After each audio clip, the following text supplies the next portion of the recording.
The fluorescent lights of Save Mart buzzed overhead as Sarah Collins restocked the cereal aisle for the third time that night. Her back ached, her feet throbbed, and the digital clock above the customer service desk read 2:17 a.m. In 2 hours, she'd clock out, drive home to wake her kids for school, then grab 3 hours of sleep before heading to Mrs. Henderson's house to scrub toilets and vacuum carpets. This had been her life for the past 18 months. Ever since Michael died in that construction accident, leaving her with two children, a mountain of medical debt, and no safety net. Sarah paused, leaning against her cart as a wave of exhaustion washed over her. The store was empty except for a college student browsing frozen pizzas and an elderly man meticulously comparing cereal nutritional labels. 18 months of working herself to exhaustion, and she was still 3 months behind on rent. The eviction notice taped to their apartment door last week made it official. They had 30 days to figure something out or find themselves homeless. "Sarah, you got a visitor," called Jerry, the night manager, his voice echoing across the empty store. She looked up confused. Nobody visited her at work, especially not at this hour. Walking toward the front of the store, she saw a woman in a crisp navy blazer standing by the customer service counter, clutching a manila folder and checking her phone impatiently. "Mrs. Collins, I'm Janet Morrison from the Milbrook Development Authority." The woman extended a manicured hand. "I know this is unusual, but I've been trying to reach you for weeks. Your phone number was disconnected." Sarah's cheeks burned with embarrassment. The phone had been shut off last month. "I'm sorry, I've been—" What could she say? "Drowning, barely surviving. What can I help you with?" "I have a proposition that might sound too good to be true." Janet opened her folder and pulled out glossy photographs. "Are you familiar with the Peton mansion on Elm Street?" Sarah stared at the images. Everyone in the county knew about Peton Place, a sprawling Victorian monstrosity that had been abandoned for decades. Kids dared each other to touch the front gate on Halloween. Local newspapers ran the same story every few years about failed renovation attempts and mysterious accidents that befell anyone who tried to restore it. The town council is implementing a last resort revitalization program. "We're offering the mansion to qualified candidates for free, completely free, in exchange for a commitment to restore and occupy it within 5 years. Sarah nearly laughed. "You want to give away a mansion? What's the catch?" "Honestly, everyone else has turned us down. The house needs extensive work, probably $250,000 in repairs, minimum. The previous 3 families who tried to take it on, well, let's just say they found the challenges overwhelming." Janet's smile faltered slightly. "But I've done my research on you, Mrs. Collins. Your husband was a contractor. You've been managing impossible situations for years, and frankly, you're our last hope." Sarah studied the photographs again. The mansion was massive, easily 20 rooms with towering windows, ornate stonework, and wraparound porches that had once been grand. Now it looked like something from a horror movie, with boarded windows peeling paint and ivy crawling up the walls like grasping fingers. "I have 2 kids," Sarah said quietly. "If I'm working on this house, I can't work 2 jobs anymore. How am I supposed to feed them?" "The Development Authority offers a small stipend for basic living expenses during the restoration period," Janet explained, sliding another paper across the counter. "It's not much, but it might be enough to get by if you're careful. And Mrs. Collins, if you can pull this off, you'll own one of the most valuable properties in the county, free and clear."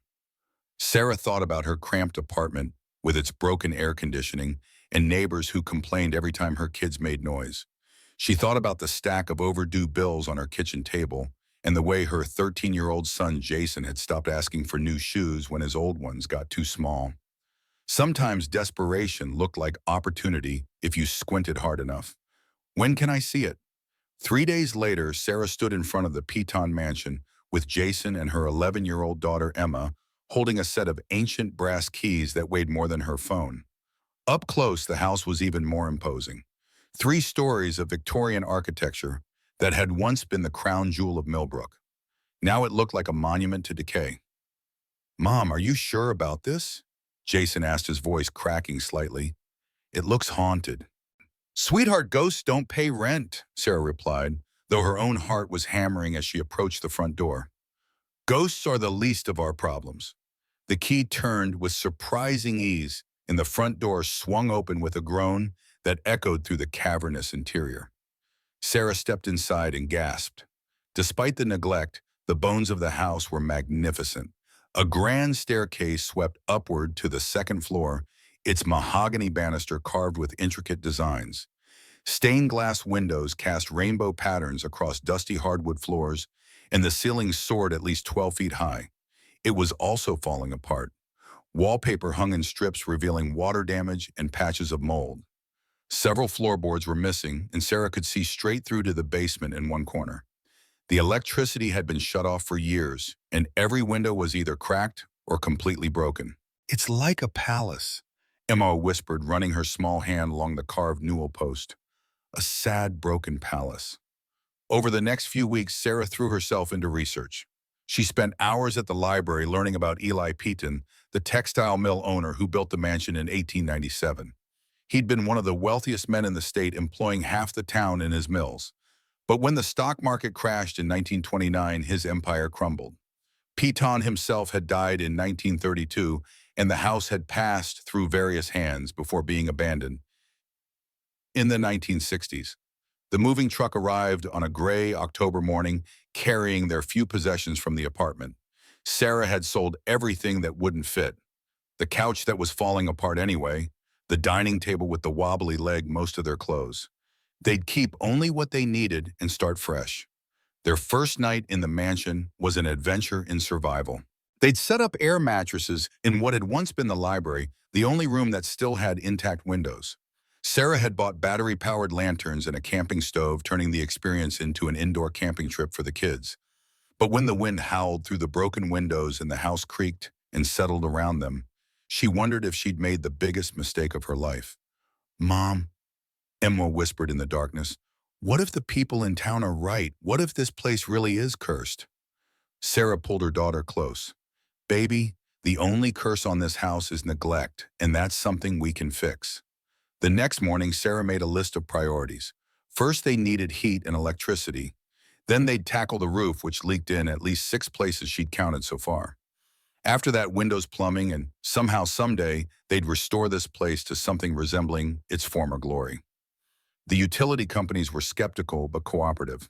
The electrical system needed complete rewiring, which would cost thousands they didn't have. But Sarah convinced them to restore power to just 3 rooms to start. For heat, she bought several space heaters and prayed the old wiring could handle them. The real work began in November. Sarah borrowed tools from Michael's old crewman, who remembered her husband fondly and wanted to help his widow. Jason proved surprisingly handy, and even Emma could sort nails and hold flashlights. They started with the worst leaks, patching holes with whatever materials they could find or afford. The townspeople watched with a mixture of curiosity and skepticism. Some drove by slowly, craning their necks to see what the crazy lady was doing to the old Peton place.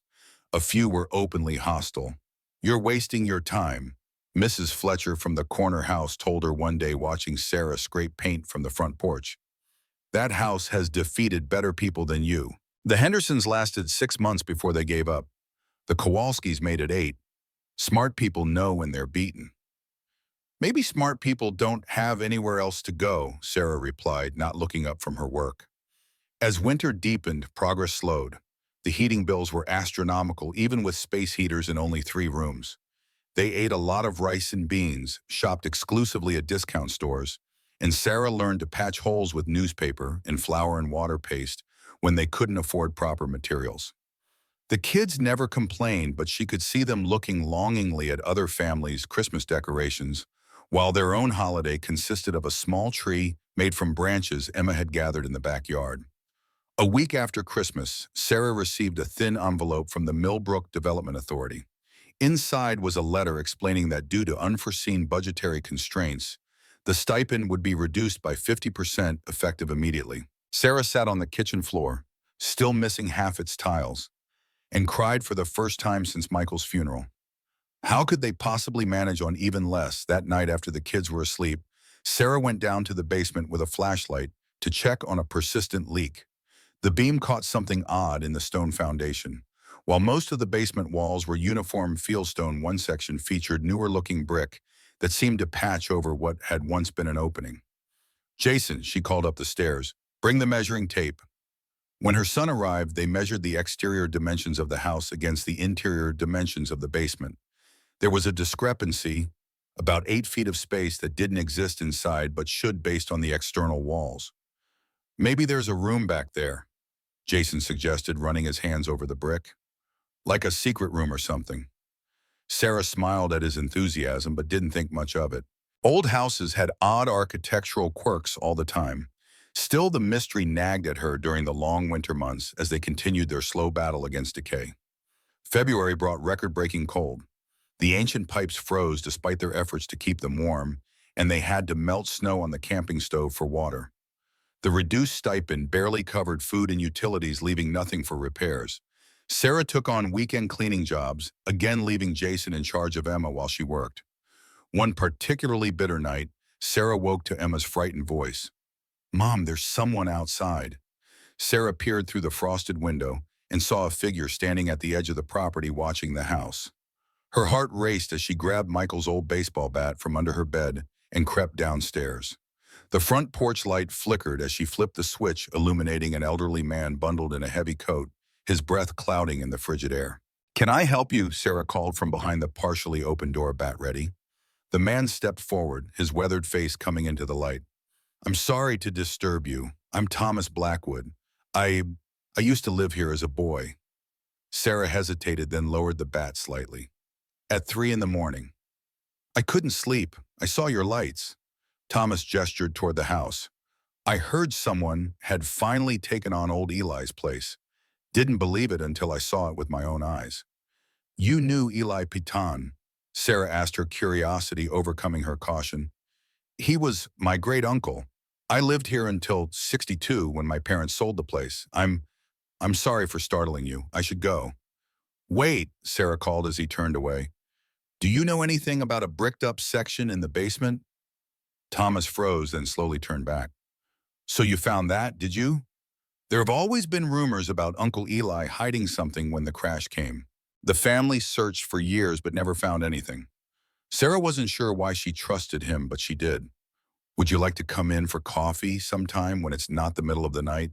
My kids would love to hear about what this place was like before." Thomas smiled, revealing deep crinkles around his eyes. "I'd like that very much, Mrs. Collins, Sarah Collins."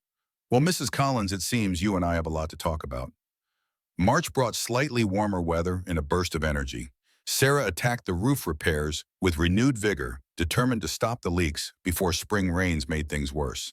Jason proved adept at helping his lanky teenage frame surprisingly strong as he hauled bundles of shingles up the ladder.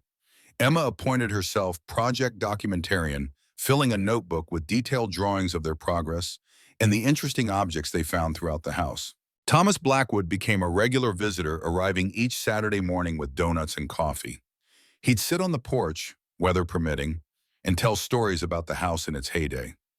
Elegant parties in the ballroom, elaborate dinners in the formal dining room, and the summer when the governor came to visit.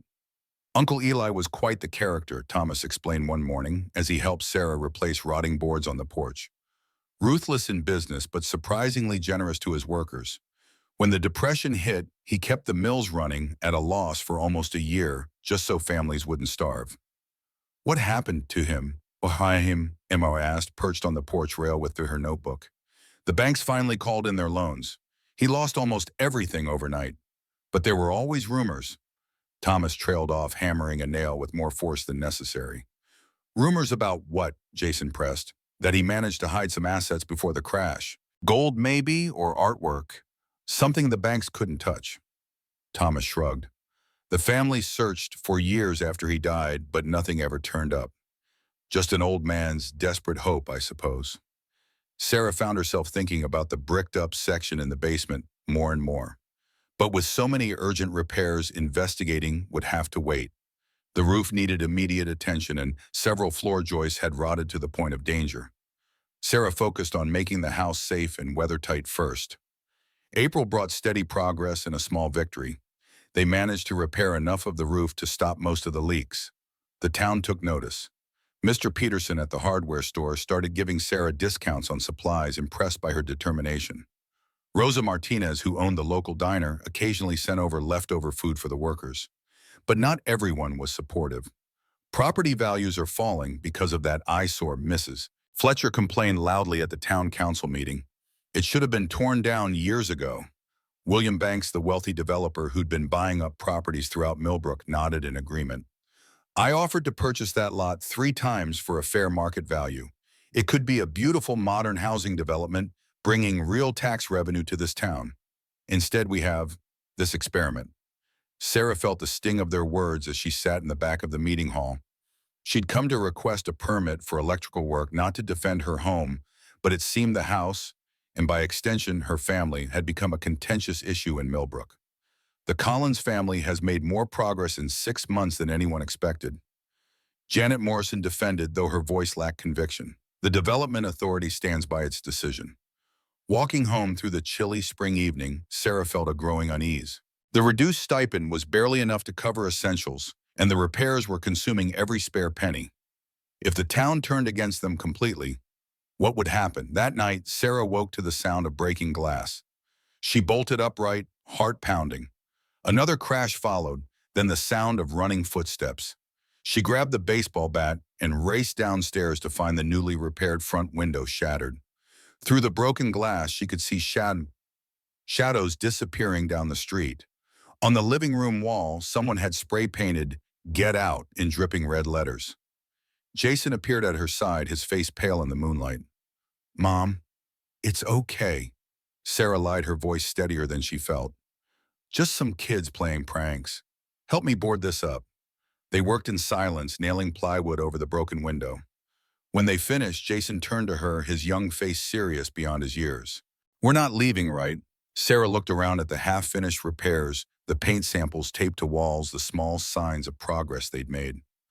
"No, honey, this is our home now. We're not going anywhere." The next day, Thomas arrived earlier than usual, his face grim. "I heard about what happened. The whole town's talking." "Great," Sarah muttered, sweeping up the last of the glass shards. "Sarah, there's something you should know." Thomas lowered his voice. "William Banks has been trying to get this property for years. His company owns most of the old mill buildings now, and this is the last piece he needs for whatever development he's planning." "So you think he—" Sarah gestured to the boarded window. Thomas shrugged. "I'm not accusing anyone. I'm just saying some people have a vested interest in seeing you fail." That afternoon, while removing damaged wallpaper in the dining room, Jason made a discovery. "Mom, look at this." He was kneeling by a radiator, tugging at something stuck behind it. As Sarah watched, he pulled out a bundle of yellowed papers tied with faded ribbon. They spread the documents across the floor, dozens of letters between Eli Peton and various business associates from the late 1920s. Most were routine business matters, but several caught Sarah's attention. They referenced collecting and securing assets for the future and mentioned meetings with discrete individuals regarding storage solutions. One letter dated October 1929 was particularly intriguing. "The arrangements have been made as discussed. The items will be safely stored until such time as the current financial uncertainties resolve. I trust your discretion in this matter, as the implications extend far beyond my personal interests."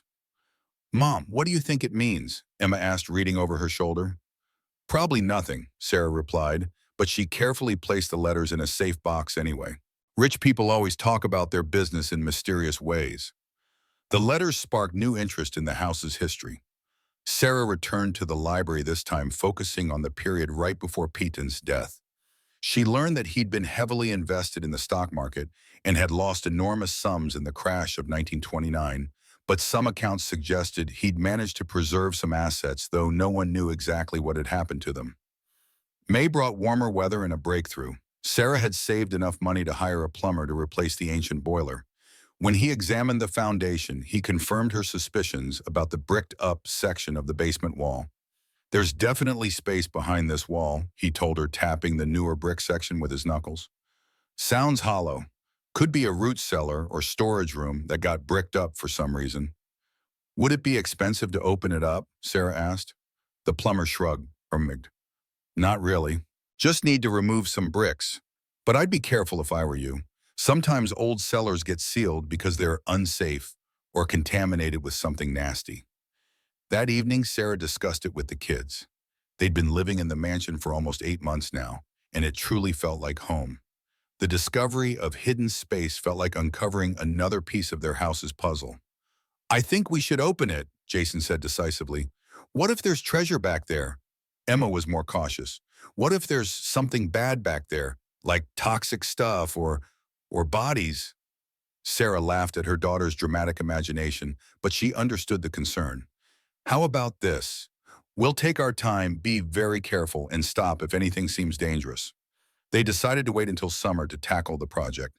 In the meantime, they continued restoring the house room by room. Sarah found unexpected joy in bringing the old place back to life, stripping layers of paint to reveal original woodwork, repairing ornate plaster moldings, and polishing brass fixtures until they gleamed.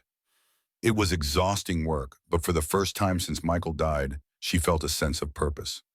June brought an unexpected setback. The final half of their stipend payment arrived with another letter from the Development Authority.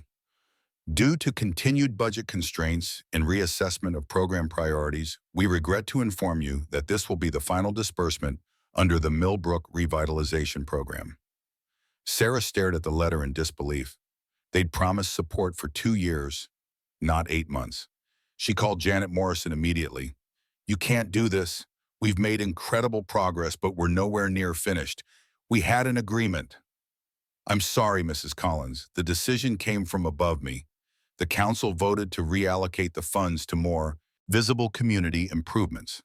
Janet sounded genuinely apologetic.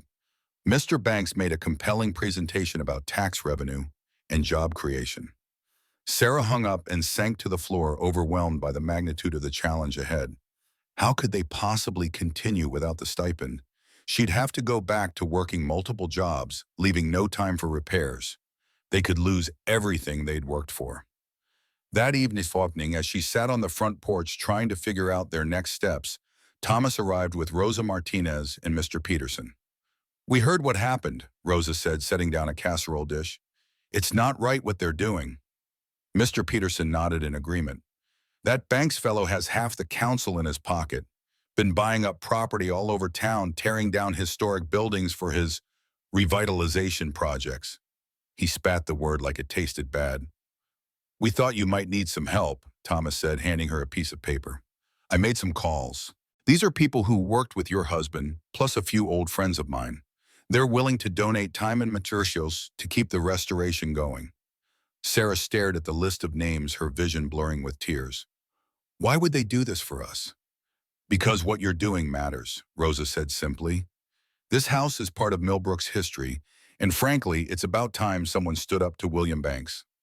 The next day, 3 pickup trucks arrived filled with lumber tools and workers, former colleagues of Michael's eager to help his family. They focused on structural repairs to the second floor, making remarkable progress in a single weekend. Sarah worked alongside them, grateful beyond words for the support. Word spread through town about the volunteer effort. More people showed up the following weekend. Retired carpenters, high school shop students, history enthusiasts, eager to save a piece of local heritage. What had begun as Sarah's solitary struggle was transforming into a community project. Not everyone was pleased.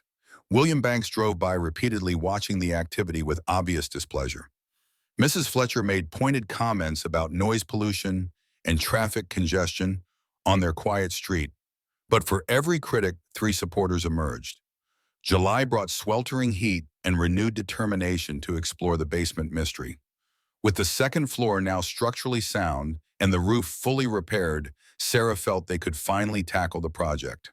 Thomas brought over safety equipment, dust masks, gloves, and a specialized camera on a flexible cord that could be inserted through a small opening to see what lay beyond. "Better safe than sorry," he explained. "I've seen too many old houses with nasty surprises in sealed spaces." On a bright Saturday morning, Sarah, Jason, Emma, and Thomas gathered in the basement, tools at the ready. Sarah selected a spot near the edge of the bricked section and carefully began removing mortar with a hammer and chisel. The brick was surprisingly easy to dislodge, suggesting it hadn't been a professional job. After removing 3 bricks, Sarah inserted Thomas's camera through the opening. The small screen showed only darkness at first, then as she adjusted the angle, revealed a space beyond, larger than expected, with what appeared to be wooden crates stacked along one wall. There's something back there, she breathed, excitement building. Definitely a room, not just a small storage area. They worked methodically, removing brick after brick until they created an opening large enough for an adult to step through. The air that emerged was stale but not foul, dry and cool with a slightly metallic scent. Sarah was the first to enter, flashlight in hand, with Jason and Thomas close behind. Emma insisted on joining them, clipboard ready to document their findings. The room was about 12 feet square with stone walls and a vaulted ceiling. But it wasn't empty. Along one wall stood an enormous safe, easily 6 feet tall and 3 feet deep, its brass fittings tarnished but intact. Even more intriguing were the wooden crates stacked throughout the room. Dozens of them, various sizes, some marked with shipping labels that were too faded to read. "Mom," Emma whispered, her eyes wide, "this is like finding a pirate treasure room." Sarah approached the safe cautiously. The dial and handle were still functional, but obviously they didn't have the combination. The crates, however, weren't locked. The nearest one was about the size of a shoebox with "Fragile" stamped on multiple sides. With trembling hands, Sarah pried off the lid. Inside, wrapped in oiled cloth, was a small painting, a landscape that looked old and valuable, though she was no expert. Underneath it was a folder containing what appeared to be authentication documents and insurance records. The next crate contained another painting, this one a portrait of a woman in 18th century dress. The documentation suggested it was worth thousands of dollars, even by 1930s standards. Jason had opened a larger crate and found a collection of gold certificates, official documents from the U.S. Treasury that were backed by gold reserves. There were hundreds of them. "Mom, I think we need to call someone," Jason said, his voice shaky with excitement. Sarah nodded, feeling overwhelmed. "But who? I don't even know what all this is." Thomas stood in the doorway, his face a mixture of awe and vindication. "All these years, the family always wondered what happened to Uncle Eli's fortune. Looks like he outsmarted everyone after all." They spent the next hour carefully examining a few more crates. Each one contained either artwork, precious metals, jewelry, or financial instruments. Everything was meticulously packed and documented. It was clearly a collection that had been professionally appraised and stored. That evening, after securing the basement room, Sarah called Dr. Rebecca Foster, a history professor at the nearby community college, who had helped authenticate some documents for the library. When Sarah explained what they'd found, Dr. Foster nearly dropped the phone. "Don't touch anything else," she said firmly. "This could be incredibly valuable, but it could also be incredibly complicated legally. I'm coming over right now, and I'm bringing a colleague who specializes in art history." Dr. Foster arrived with Dr. James Wright, an elderly man who examined the paintings with a jeweler's loupe and made small sounds of amazement. "These are genuine," he said after examining several pieces. "This landscape appears to be a Hudson River School painting, possibly worth $50,000 or more. This portrait could be colonial era, maybe even more valuable." "Mrs. Collins, where exactly did you find these?" Dr. Foster asked, carefully handling one of the gold certificates. Sarah explained about the sealed room, the letters they'd found, and her research into Eli Peton's business interests. "It makes sense," Dr. Foster said, reading through some of the documentation. "Peton would have seen the economic collapse coming and moved to protect his most valuable assets. Art and gold were safe investments when everything else was failing." "But what does this mean legally?" Sarah asked. "I mean, do I own this stuff? Does the town? Does someone else have a claim to it?" Dr. Wright consulted with a lawyer friend over the phone, then delivered the verdict. "Since you own the property and these items were clearly abandoned by the original owner with no other legal claims, they almost certainly belong to you. But you'll need proper appraisals and documentation for tax and insurance purposes." As Sarah lay in bed that night, her mind raced with possibilities. If the collection was as valuable as the professors suggested, it could change everything. They could complete the house restoration properly without financial stress. The kids could go to college without loans.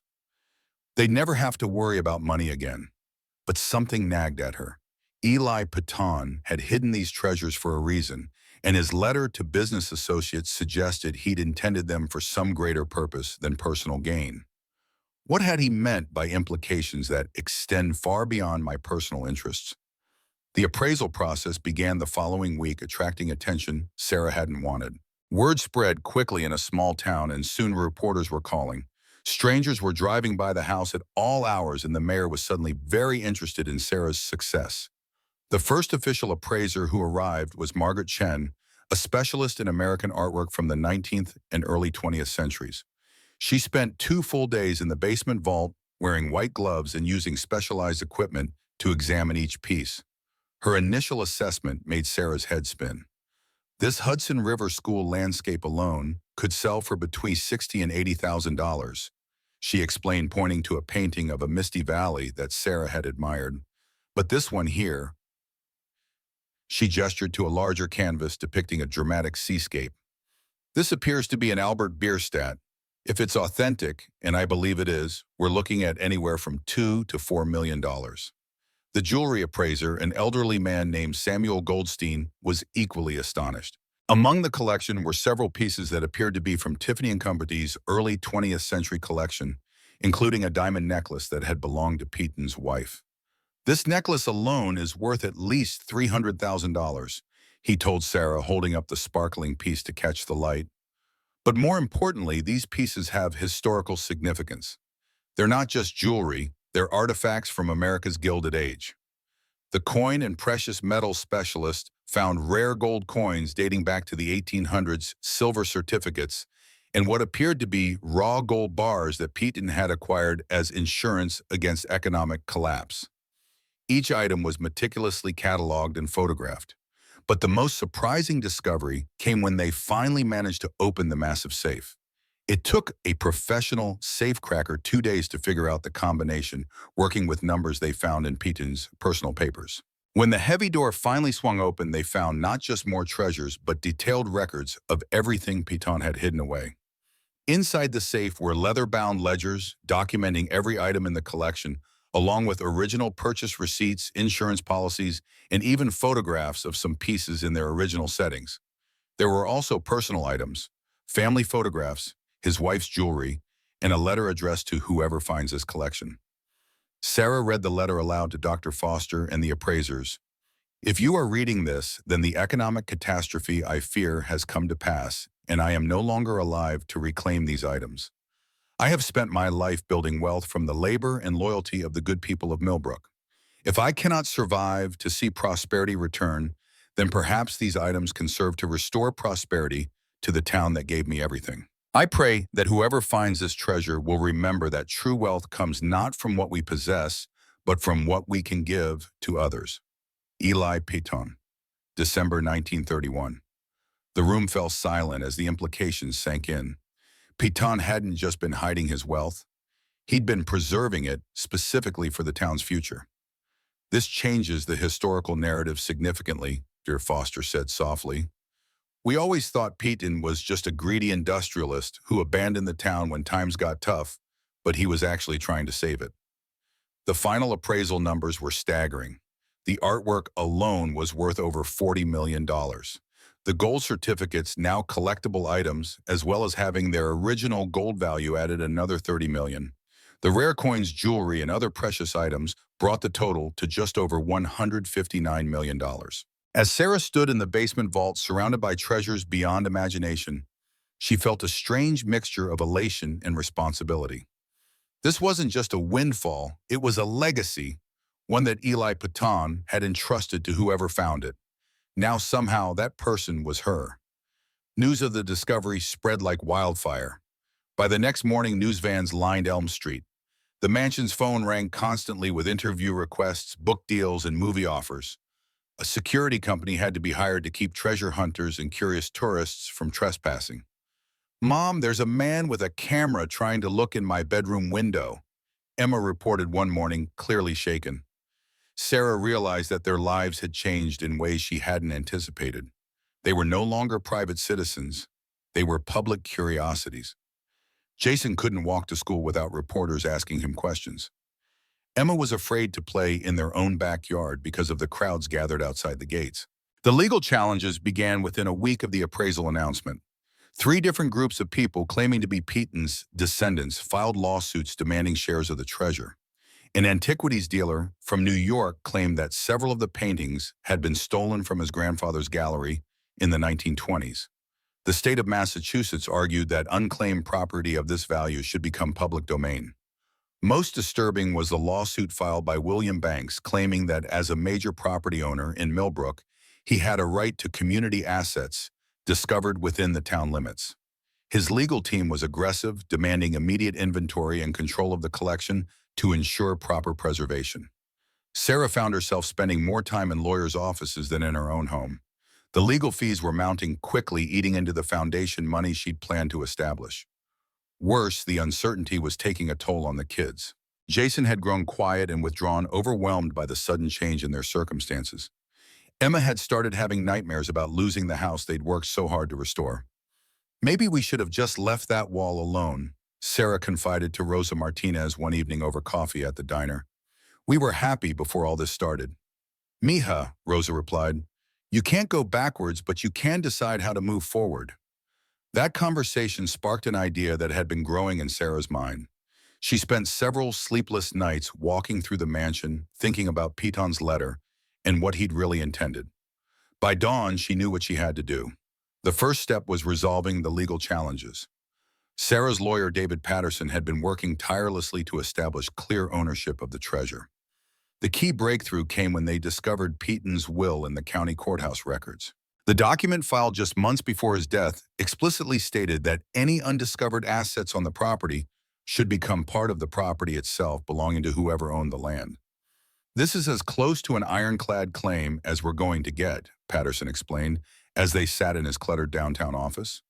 Peton clearly intended for this treasure to stay with the house regardless of who owned it in the future.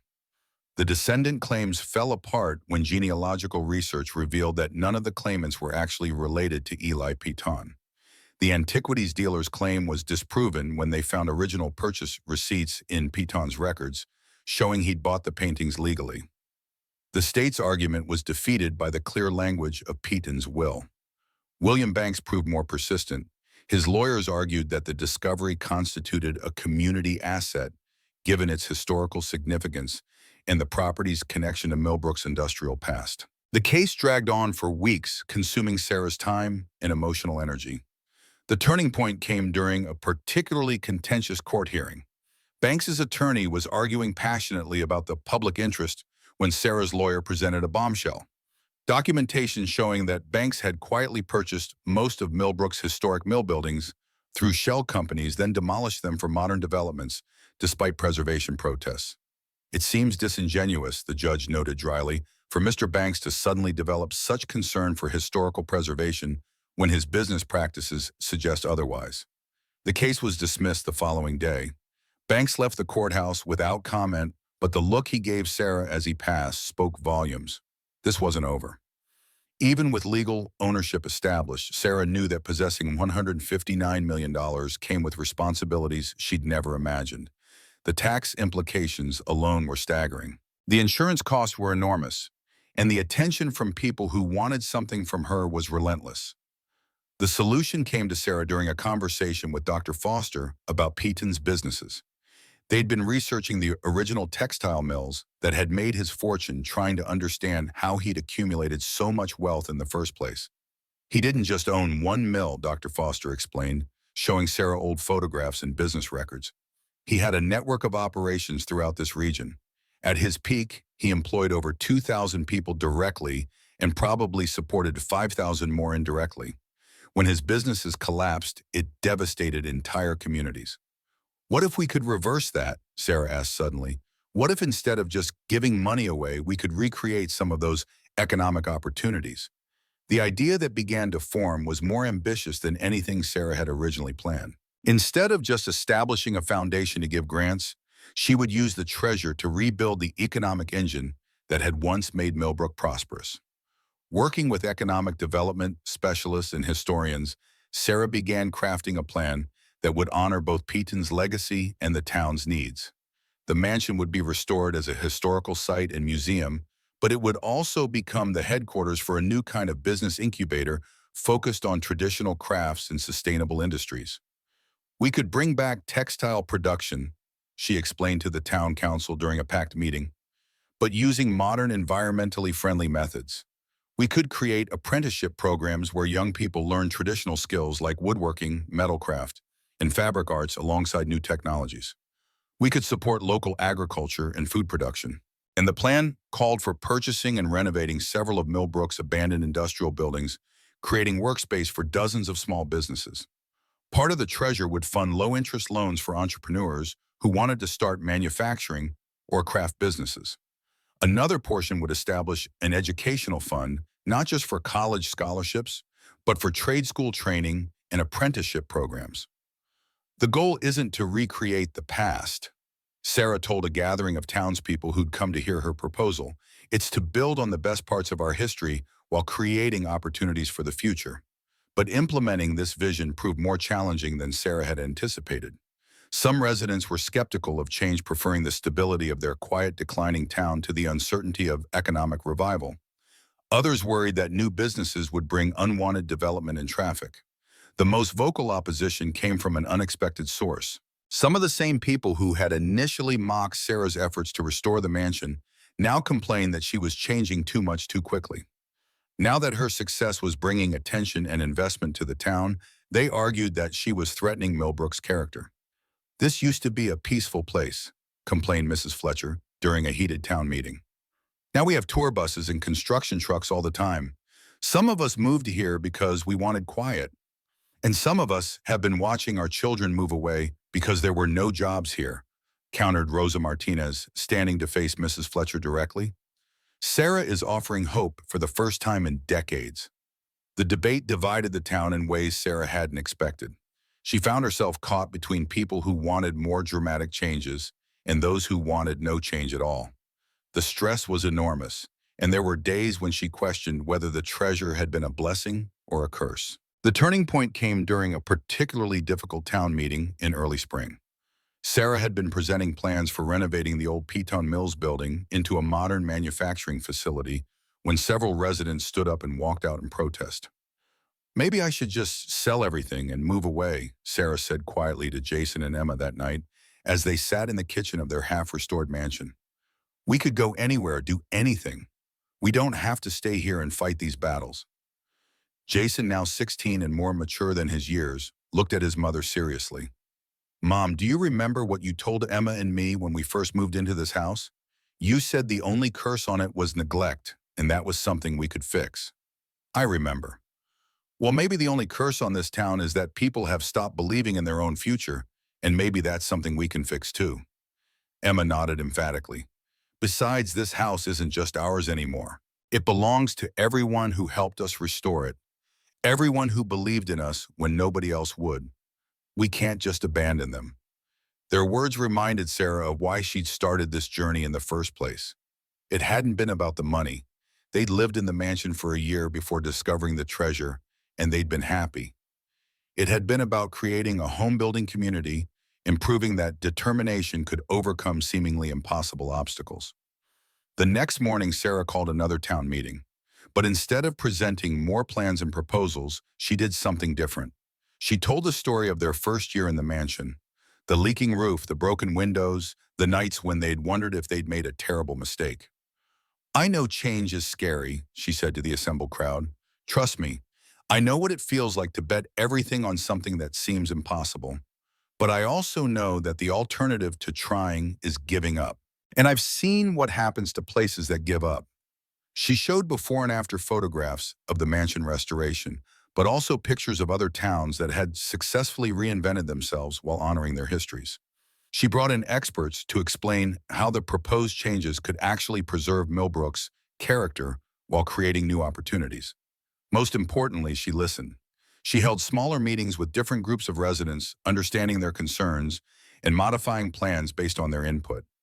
The manufacturing facility was redesigned to look like the historic mill buildings. Traffic and parking issues were addressed with careful planning. Environmental concerns were met with strict sustainability standards. Gradually, support for the revitalization plans began to grow. Sarah made a point of involving longtime residents in the decision-making process, ensuring they wouldn't feel pushed aside by new developments. She created a community advisory board that included both supporters and former critics, giving everyone a voice in Milbrook's future.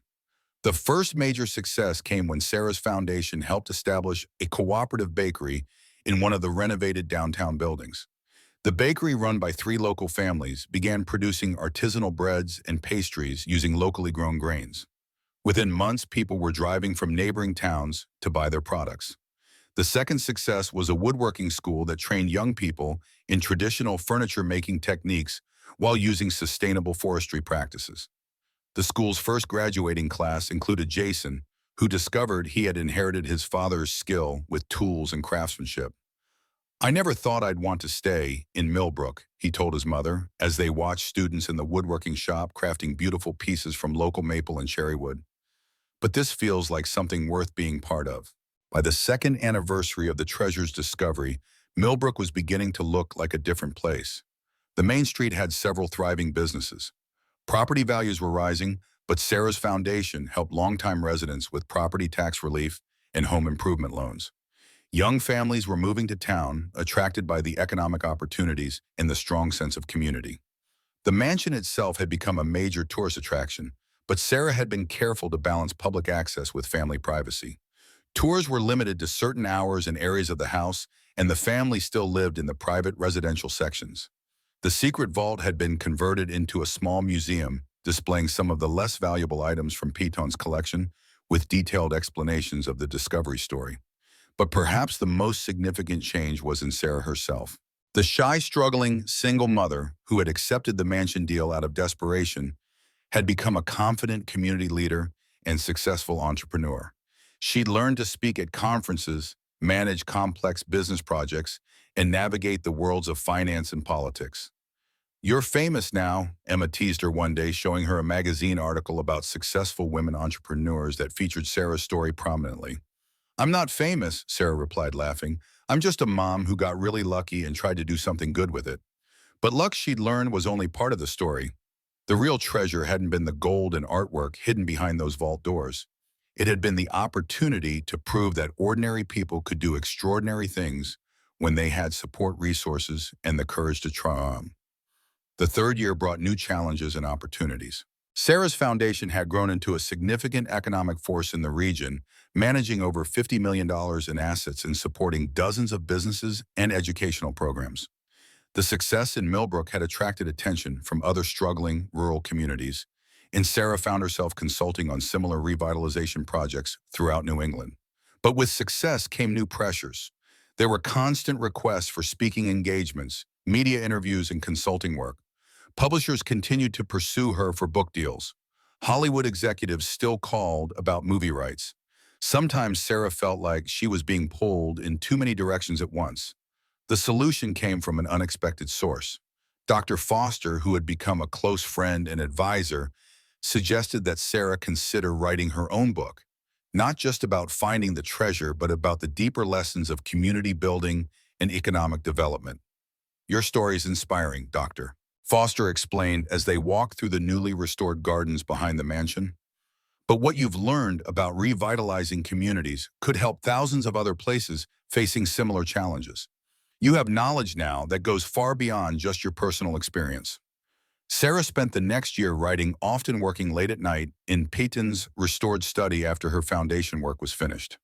The book, titled Hidden Treasures: How One Family's Faith Restored a Community, became a bestseller and established Sarah as a national expert on rural economic development. But even as her reputation grew, Sarah remained focused on Milbrook and the ongoing work of community building.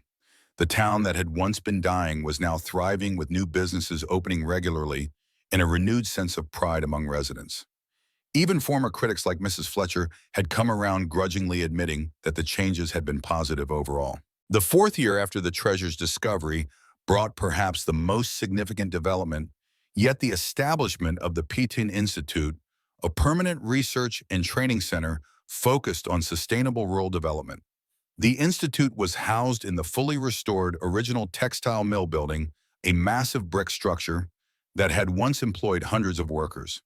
Sarah had spent over $8 million renovating the building, but the result was spectacular. A modern facility that honored its industrial heritage while providing state-of-the-art educational and research spaces. Solar panels on the roof and a hydroelectric system utilizing the old mill race made the building energy independent, showcasing how historic preservation could incorporate modern sustainability. "This is what Peton would have wanted," Sarah said during the Institute's grand opening ceremony, looking out at a crowd that included the governor of Massachusetts, several members of Congress, and representatives from similar communities across the country. He built his original mills to create opportunity and prosperity. Now we're doing the same thing, but with a focus on sustainability and community ownership. The Institute offered programs ranging from traditional craft training to modern sustainable manufacturing techniques. There were courses in small business development, cooperative economics, and environmental stewardship. But perhaps most importantly, it served as a living laboratory where other rural communities could come to learn and share strategies for their own revitalization efforts. Jason, now 18 and a recent graduate of the woodworking program, had decided to attend college but planned to return to Milbrook to help manage the Institute's traditional crafts programs. His senior project, a reproduction of one of the mansion's original Victorian furniture pieces, was so impressive that it was displayed in the Institute's main lobby. Emma, at 16, had become the mansion's most popular tour guide and was considering studying hospitality management with the goal of developing Milbrook's growing tourism industry. She'd also started a blog about life in a historic mansion that attracted thousands of readers from around the world. "Sometimes I can't believe this is all real," Emma confided to her mother one evening as they sat on the mansion's restored front porch, watching tourists and locals stroll down Elm Street. "5 years ago, we were living in that tiny apartment, and now people come from other countries to see where we live." "It's real," Sarah replied, watching a young family take photos in front of the ornate iron gates that now gleamed with fresh paint instead of rust. "But it's not magic. Every single thing that happened required work, faith, and the support of good people. The treasure just gave us resources. We still had to decide what to do with them." By the 5th anniversary of their move to the mansion, Milbrook had been completely transformed. The population had grown from 1,200 to nearly 2,000, with most of the new residents being young families attracted by job opportunities and the strong sense of community. Unemployment had dropped from 15% to less than 3%. Property values had tripled, though Sarah's foundation continued to provide assistance to longtime residents. The town now had 15 thriving businesses directly supported by Sarah's foundation, from the cooperative bakery to a high-tech furniture manufacturing company that exported products worldwide. The schools, once threatened with closure due to declining enrollment, now had waiting lists and were considered among the best in the region. The old library had been expanded, the park renovated, and a new community center built with foundation funds. But perhaps the most remarkable change was in the spirit of the community itself.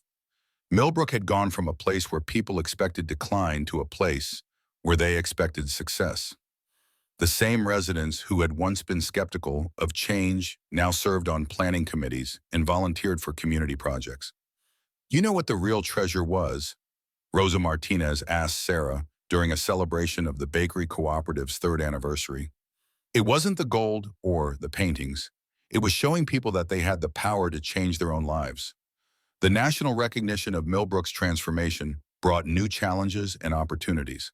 Other communities began reaching out for help, and Sarah found herself traveling frequently to consult on similar projects. The Peton Institute hosted delegations from struggling towns across America and even from other countries facing rural economic challenges. But with success came new pressures and unexpected problems. Some of the new residents who had moved to Milbrook were wealthy urbanites seeking a quaint, small-town lifestyle, and their presence was beginning to change the character of the community in ways that concerned longtime residents. "It's getting too expensive for people like me to live here anymore," complained Jim Peterson, the retired hardware store owner, during a town meeting. "My property taxes have gone up so much that I might have to sell the house I've lived in for 40 years. Sarah knew this was a common problem in communities undergoing rapid economic development. The same improvements that created opportunities could also price out the people who had been there all along. It was a delicate balance between progress and preservation. Her solution was innovative. The foundation began purchasing properties that came on the market and converting them into permanently affordable housing through a community land trust model. Longtime residents could continue living in their homes with assistance for property taxes and maintenance costs. New residents who worked in local businesses could access affordable housing regardless of outside market pressures. "We're not trying to stop growth," Sarah explained to a reporter from the Boston Globe who was writing about rural gentrification. "We're trying to ensure that growth serves the people who have always called this place home, not just the people who can afford to move here from somewhere else." When the sixth year brought international recognition, when Milbrook was selected as the site for a major conference on rural economic development sponsored by the United Nations. Delegates from 20 countries came to study what had become known as the Milbrook model, community-controlled development that balanced economic growth with social equity and environmental sustainability. Sarah found herself addressing the UN conference delegates in the same mansion ballroom where Eli Peton had once entertained business associates over a century earlier. The irony wasn't lost on her. "What we've learned," she told the international audience, "is that successful community development isn't about finding hidden treasure, although that certainly helped us get started. It's about recognizing the treasure that already exists in every community, the skills, knowledge, creativity, and determination of the people who live there." The UN conference led to the establishment of the Milbrook International Fellowship Program, which brought young community developers from around the world to spend 6 months learning about sustainable rural development practices. The fellows worked on projects throughout the region while studying at the Peton Institute. Jason, now 21 and a college graduate with degrees in business and environmental science, was selected as the first director of international programs. His job was to coordinate the fellowship program and help other communities adapt the Milbrook model to their own circumstances and cultures.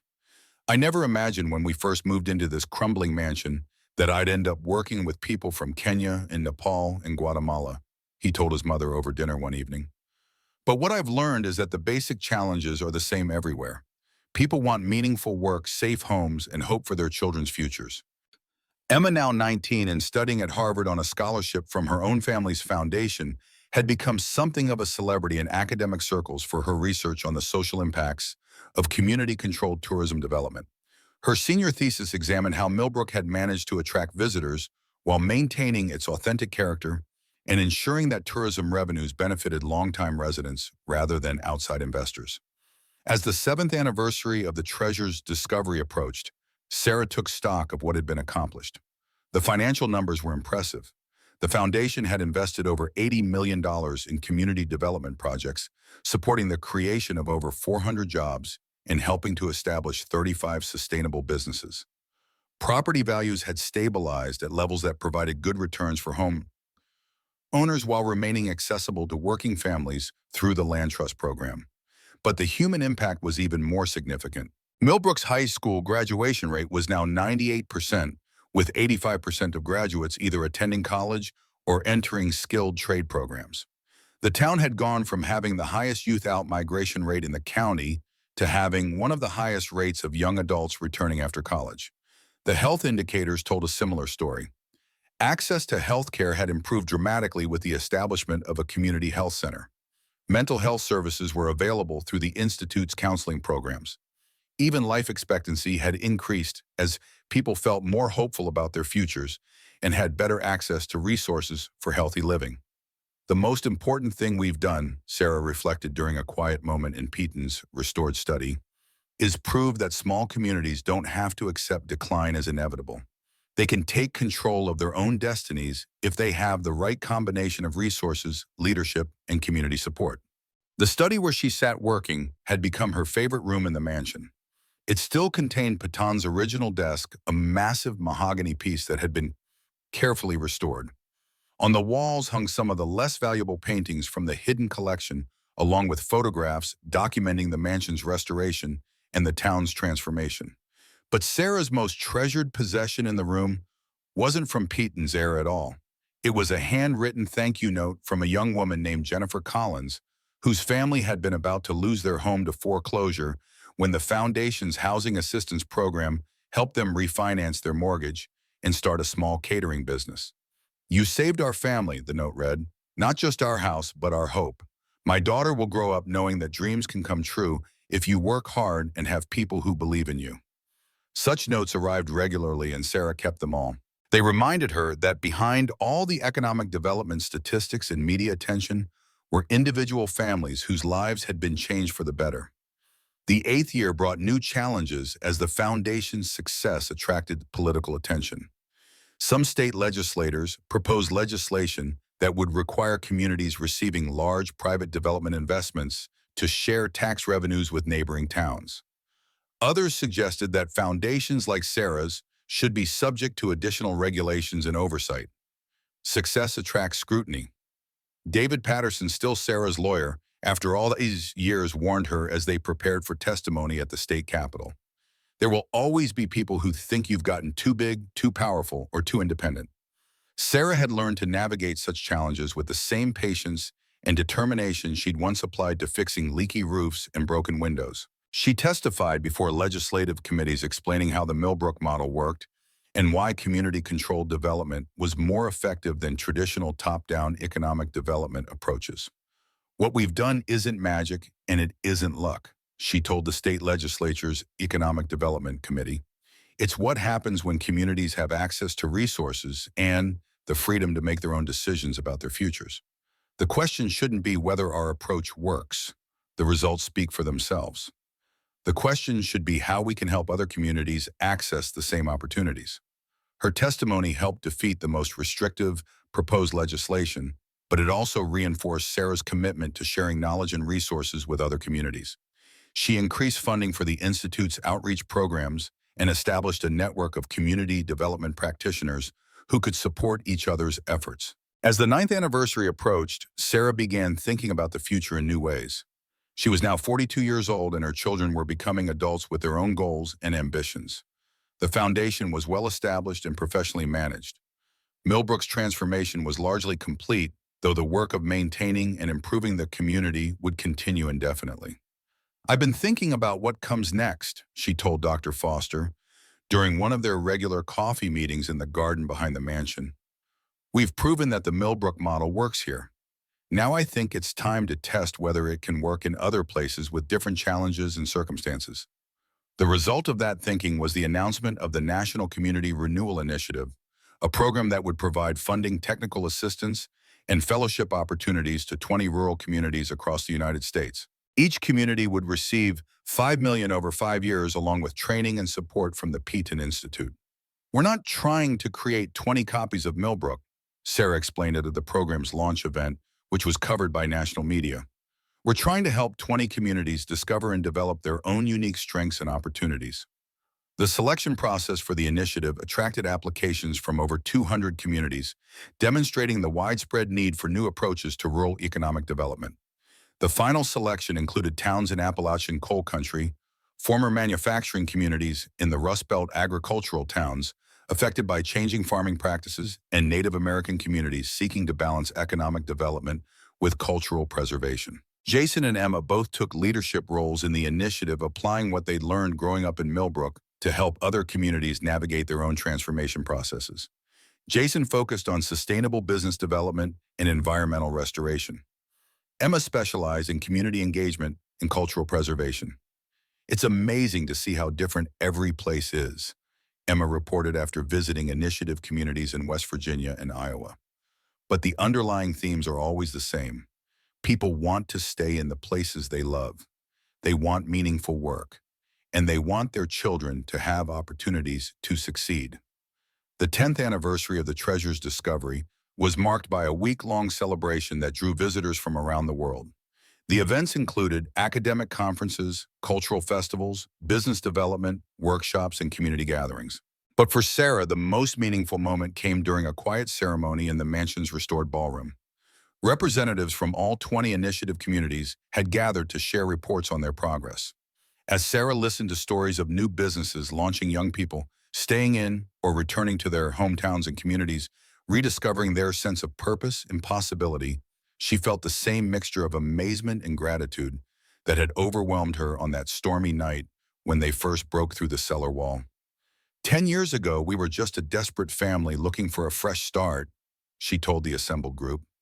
"We had no idea that fixing up an old house would lead to all this, but I've learned that every act of faith creates possibilities we can't imagine at the time.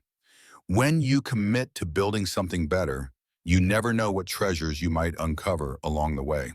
The evening concluded with a tour of the mansion, including the basement vault where it all began. The space was now a proper museum with climate-controlled display cases showing some of Peton's original collection alongside artifacts from Milbrook's transformation. Tools used in the mansion's restoration photographs, documenting the community's changes and letters from people whose lives had been affected by the foundation's work. But the centerpiece of the display was Peton's original lettering, one that had laid out his vision for the treasure to serve the town that had given him his start. Next to it was a newer letter written by Sarah on the 5th anniversary of the discovery. Eli Peton's treasure gave us the resources to rebuild our community. It read, but the real treasure was learning that ordinary people have extraordinary power to change their circumstances when they work together with courage, persistence, and faith in the future. This collection now serves as a reminder that the greatest wealth isn't what we accumulate for ourselves, but what we create for others. The celebration week had ended, but the work was far from over. The day after the last visitors departed, Sarah faced a new challenge. Newly elected Mayor Winter's budget proposal threatens significant cuts to Milbrook's local arts development fund, a critical component in the model's success. This was the first sign that even in success, nothing was guaranteed permanently. New generations of leadership sometimes failed to understand the principles that had built Milbrook's prosperity. Mayor Winters seems to view the arts programs as luxuries in a competitive budget environment. Robert Taylor, development economics professor, recently arrived from the State University, explained as they met during a budget committee meeting. He doesn't see the connection between local artists and the town's economic vitality. Sir assessed Robert, a composed man with prematurely silver hair and keen eyes reflecting 2 decades of international development work.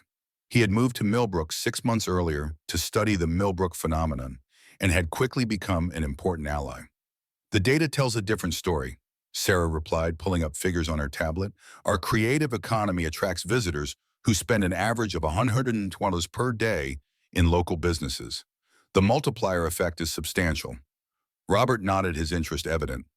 I've been tracking similar patterns in successful rural revitalization worldwide. Communities that maintain cultural investment consistently outperform those focusing solely on traditional economic metrics. Their conversation continued long after the meeting adjourned, moving from the town hall to Rose's Diner, where they discussed development theories until closing time. Robert's global perspective complemented Sarah's practical experience, creating an intellectual synergy neither had experienced in years. This unexpected connection with Robert became a bright spot during a challenging period. While Milbrook thrived, the foundation's work was entering a critical phase. The 20 initial partner communities were showing promising results, but each faced unique obstacles requiring thoughtful adaptation of the model. In Coleridge, Pennsylvania, a former mining community, residents struggled to overcome deeply entrenched political divisions. In Lakeside, Michigan, initial tourism success had triggered property speculation that threatened to price out local residents, exactly the problems Sarah had worked to prevent in Milbrook. Every success creates new challenges, Sarah explained during a foundation strategy session. We need to anticipate second and third order effects, not just celebrate initial wins. The foundation responded by creating specialized support teams focused on common implementation challenges, housing affordability, political resistance, environmental sustainability, and cultural preservation. Each team combined technical experts with community representatives who had overcome similar obstacles. This approach proved effective when William Banks, now approaching 70, launched a new attempt to undermine their work. His development company began aggressively targeting partner communities, offering competing revitalization packages that promised quick economic gains without the community control elements central to the Milbrook model. He's found a new strategy, Jason observed during an emergency board meeting. Instead of fighting us directly, he's co-opting our language while gutting the substance. Several communities, frustrated by the deliberate pace of the Milbrook approach, had begun negotiations with banks. His proposals promised immediate job creation through chain store developments and corporate relocations, approaches that had repeatedly failed to create sustainable prosperity in rural America. Sarah realized they needed to address this challenge not through direct confrontation, but by better articulating the model's long-term benefits. Working with Emma, who had developed sophisticated tools for measuring community well-being at Harvard, They created a comparative analysis showing how communities implementing the full model significantly outperformed those pursuing surface-level economic development. Short-term GDP growth doesn't translate to improved quality of life, Emma explained as they prepared presentation materials. Our approach takes longer but creates deeper resilience and more equitable outcomes. The foundation organized a regional conference where partner communities could share their experiences directly with towns, considering banks as alternative. The authentic voices of community leaders proved more persuasive than any formal presentation. 3 years ago, I would have jumped at a quick fix, admitted Councilwoman Martinez from Riverdale, Ohio. But watching how Milbrook evolved made us realize that sustainable development requires patience and community ownership. The chain stores banks promised in Jackson County they'd pulled out after their tax incentives expired, leaving them worse off than before. The conference created a turning point, with most wavering communities recommitting to the Milbrook approach. Banks was forced to modify his strategy, incorporating more community input elements into his proposals, an ironic validation of what Sarah had been advocating all along. This victory coincided with a personal milestone for Sarah. During a weekend hiking trip to the Berkshires where she and Robert had gone to observe a rural cooperative farming initiative, their professional relationship finally evolved into something more personal. "I've been trying to maintain professional boundaries," Robert admitted as they watched the sunset from Mount Greylock. "But I find myself thinking about you even when we're discussing economic development metrics." Sarah laughed, surprised by her own comfort with the admission. "I thought academics were supposed to be objective observers." "I abandoned that pretense months ago," he replied. "It's impossible to study the Milbrook phenomenon without recognizing the extraordinary person at its center." Their relationship developed gradually over the following months, each approaching this unexpected chapter with the caution of people who understood life's unpredictability. For Sarah, who had focused exclusively on her children and work since Michael's death, allowing space for personal happiness required conscious effort. "Mom, you've spent years telling communities that renewal means embracing new possibilities," Jason remarked when Sarah hesitantly mentioned her feelings for Robert. "Maybe it's time to take your own advice." By the 12th year of the model's implementation, both personal and professional dimensions of Sarah's life had entered new territory. The foundation's work had expanded beyond direct community implementation to include policy advocacy at state and federal levels. Meanwhile, her relationship with Robert had deepened into a sustaining partnership that balanced their independent work with shared purpose. The foundation's evolving focus reflected the model's maturity. With dozens of successful implementations demonstrating its effectiveness, attention shifted toward creating supportive policy environments that could help communities access resources without foundation intervention. This shift coincided with a concerning national trend. The economic recovery following the Great Recession had bypassed many rural communities, creating a widening prosperity gap between urban and rural America. Policymakers increasingly looked to the Milbrook model as a potential solution, but often misunderstood its fundamental principles. "They want to turn this into a government program administered from Washington," Sarah observed after testifying before a congressional committee. "That's exactly the opposite of our community-driven approach." To address this misunderstanding, Sarah and Robert co-authored a comprehensive policy framework explaining how government could support community-led development without controlling it. Their paper, Enabling Rather Than Directing Government's Role in Community Revitalization, proposed specific mechanisms for distributing resources while preserving local decision-making authority. The framework gained traction among both conservative and progressive policymakers, offering a rare point of agreement in an increasingly polarized political landscape. Several states adopted pilot programs based on their recommendations, creating competitive grant programs that maintained rigorous community control requirements. As these policy initiatives developed, Sarah continued supporting the existing network of implementing communities. The challenges they faced evolved over time, moving from initial implementation issues to questions of maintaining momentum and adapting to changing conditions. In Milbrook itself, an unexpected controversy emerged when a technology company proposed building a data center on the outskirts of town. The facility would create high-paying jobs and substantial tax revenue, but its massive energy requirements and limited local hiring raised concerns about alignment with the town's sustainability values. This is a test case for how we handle success, Sarah noted during a community forum. The temptation to chase growth for its own sake can undermine what makes this place special. The debate divided residents, with younger tech workers supporting the development, while older community members raised environmental concerns. The process of working through this conflict demonstrated the strength of the governance structures they had built. Through multiple town halls, expert consultations, and a citizen advisory panel, they eventually reached a compromise requiring the company to invest in renewable energy infrastructure that would benefit the entire community. This episode reinforced a central insight from the model's evolution community. Resilience wasn't just about economic metrics, but about the capacity to navigate disagreement constructively. The communities that struggled most were those where initial success had led to complacency about maintaining inclusive governance processes. Economic development without democratic development creates fragile prosperity, Sarah explained in a lecture series launched at the Peton Institute. The governance structures are not ancillary to the model, they're central to its sustainability. By year 13, the foundation supported over 50 communities directly, with hundreds more implementing elements of the approach independently. This scale brought management challenges that tested Sarah's leadership capacity. The organization had grown from a small family foundation to a complex institution with specialized departments and a staff of over 70 professionals. "I'm spending more time managing organizational processes than connecting with communities," she confided to Dr. Foster during one of their regular mentoring sessions. "That's not where my strengths or my passion lie." Dr. Foster, now approaching 80, but still sharp-minded, nodded thoughtfully.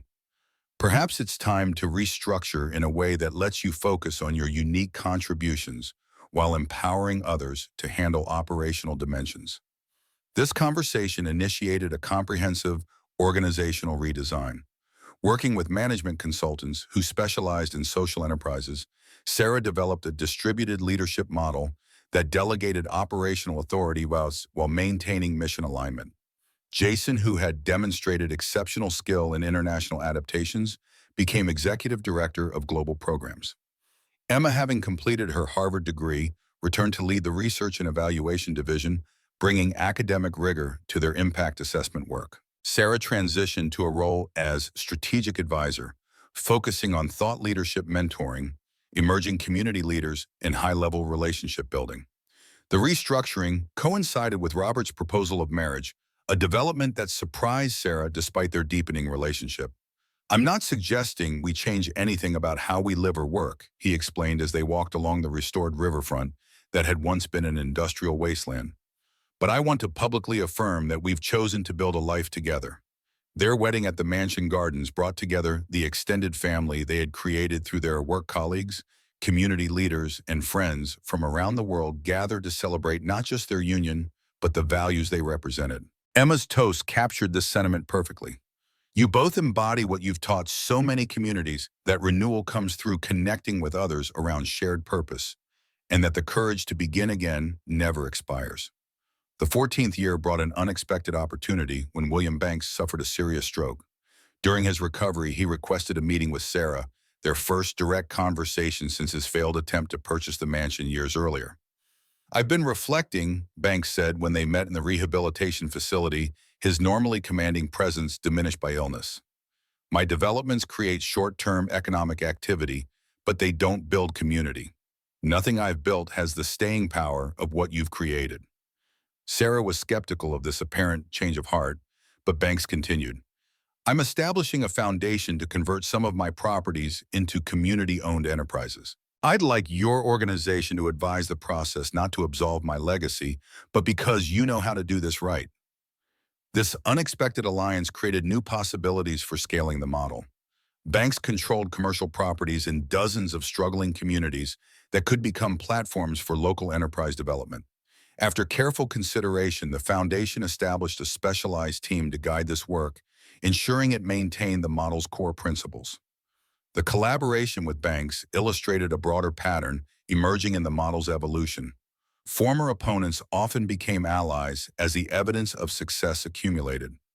Corporate leaders who had initially resisted community-centered development now sought partnerships, recognizing that sustainable local economies created more reliable markets than exploitative arrangements.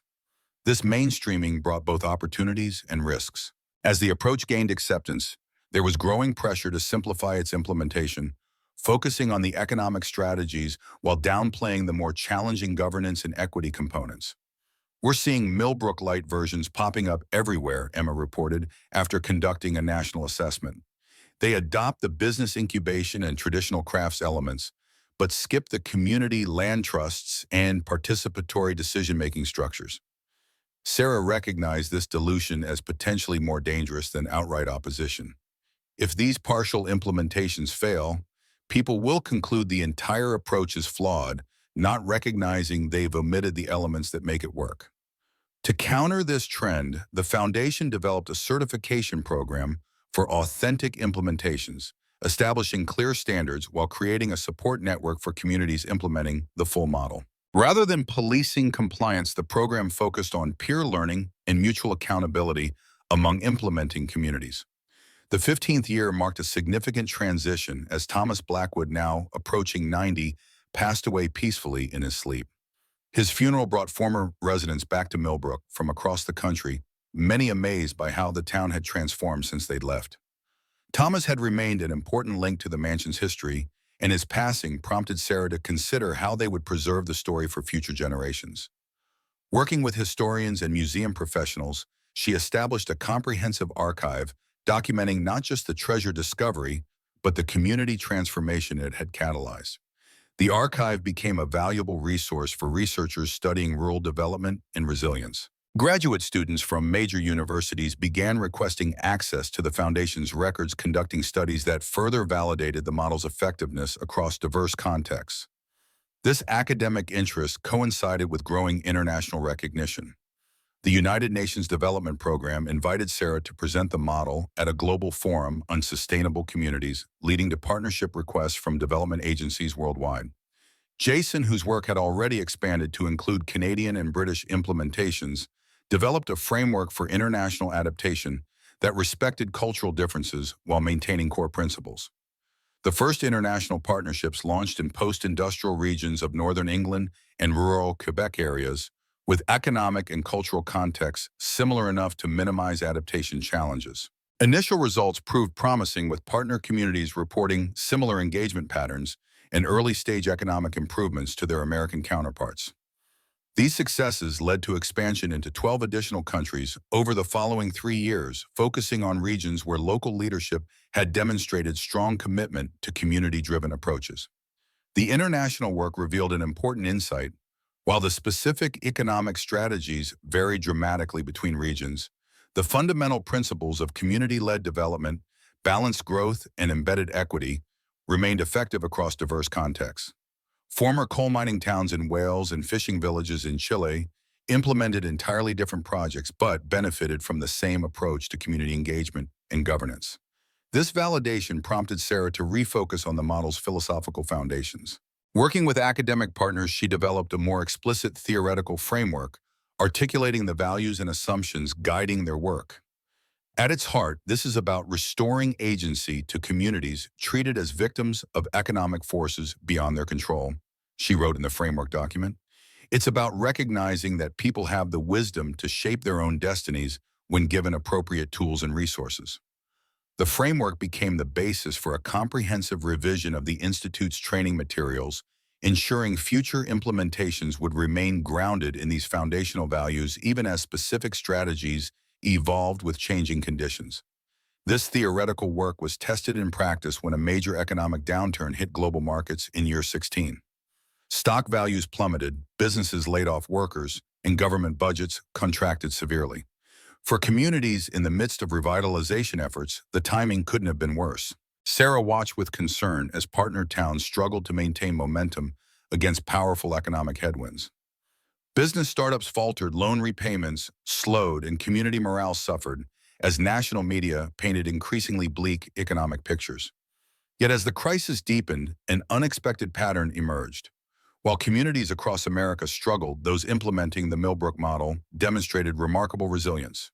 Their diversified local economies, strong community networks, and embedded support systems buffered them against the worst impacts. In Riverdale, Ohio, when a furniture manufacturer faced bankruptcy due to collapsing demand, The Community Land Trust quickly repurposed the facility for hydroponic food production, employing laid-off workers to grow vegetables for regional distribution.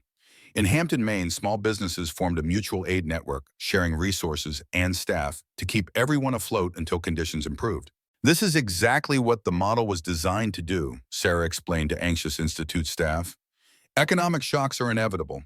What matters is how communities respond, whether they have the tools and relationships to adapt rather than merely absorb damage. The foundation redirected resources toward emergency support for partner communities, developing rapid response protocols, and creating peer learning networks for sharing adaptation strategies. While some projects scaled back or paused, not a single community abandoned its revitalization efforts. When the economy began recovering 18 months later, the crisis had actually strengthened the case for the Milbrook model. Federal Reserve researchers conducted a comparative study showing that implementing communities experienced unemployment increases at half the rate of similar towns without the model in place. What we're seeing isn't just economic development, the lead researcher noted in her findings. It's economic resilience, the capacity to withstand shocks and adapt to changing conditions without abandoning core values.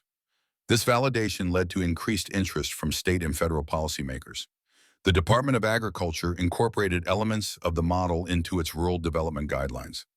Several states established dedicated funding for communities implementing the approach.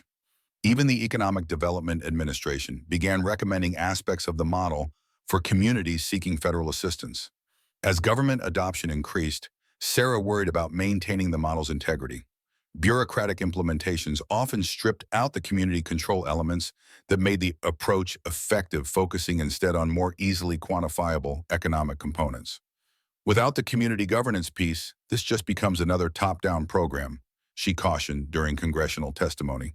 The economic strategies work because they're chosen and implemented by the people who have to live with the results. The foundation developed a certification program for government agencies, providing specialized training for officials and establishing standards for authentic implementation.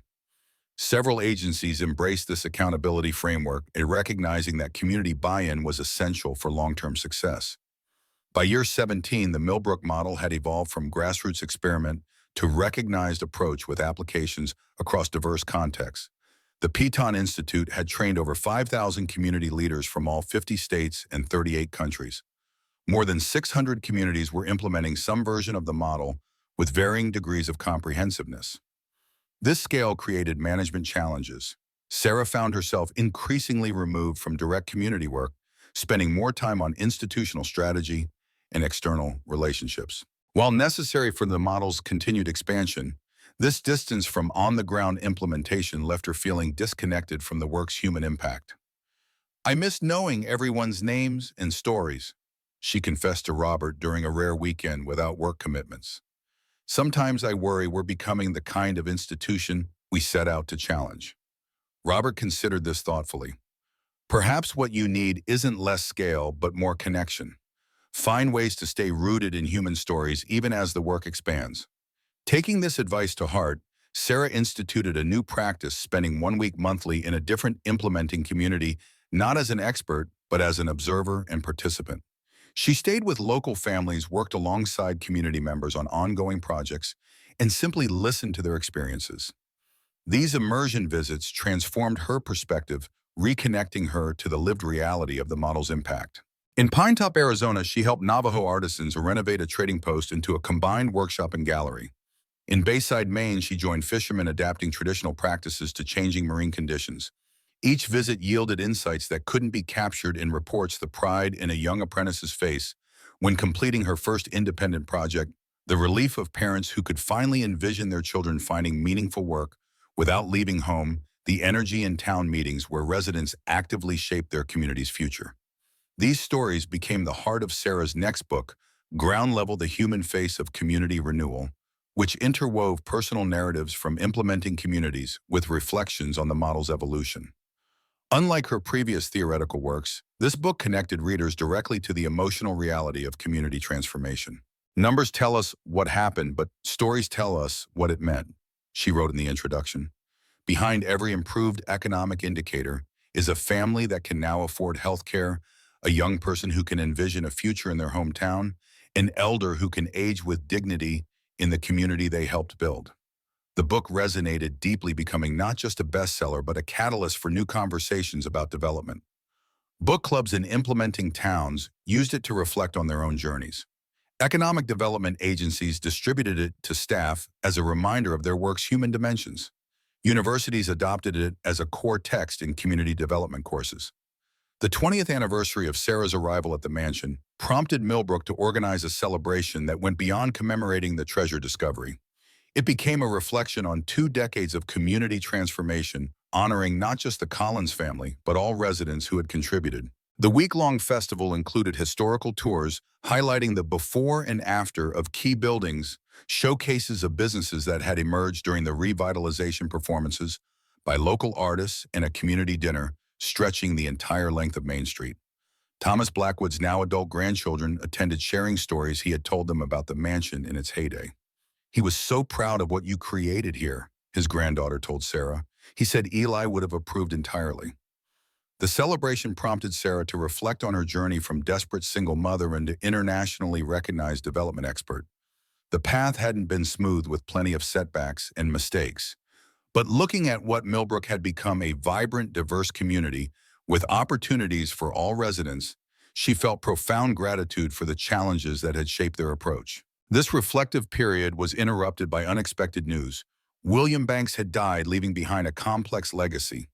More surprising was his will's revelation. He had established a substantial foundation dedicated to community revitalization, with an explicit mandate to collaborate with the Peton Institute in implementing the Milbrook model in communities where his companies had previously operated.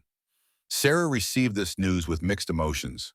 Banks had been their most consistent antagonist, representing a development vision that prioritized profit over community well-being. Yet his final act acknowledged their approach's value and committed resources to extending its reach. "People can surprise you right up to the end," she remarked when the bank's foundation representatives contacted her about collaboration. "I wonder what changed his mind." The answer came through a letter Banks had written for delivery after his death. "Miss Collins, our methods differed, but our goals were perhaps not as far apart as it seemed. You built something in Milbrook that I tried and failed to create through conventional development, a community with a sustainable future. My approaches generated wealth but not well-being. Yours created both. I was too stubborn to admit this while living, but perhaps this acknowledgement can serve some purpose now."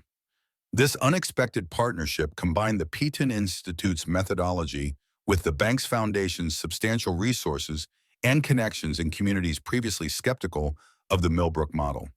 Within 2 years, the collaboration had extended the approach to 28 new towns across 7 states. As Sarah approached her mid-50s, she began considering the work's future beyond her active leadership.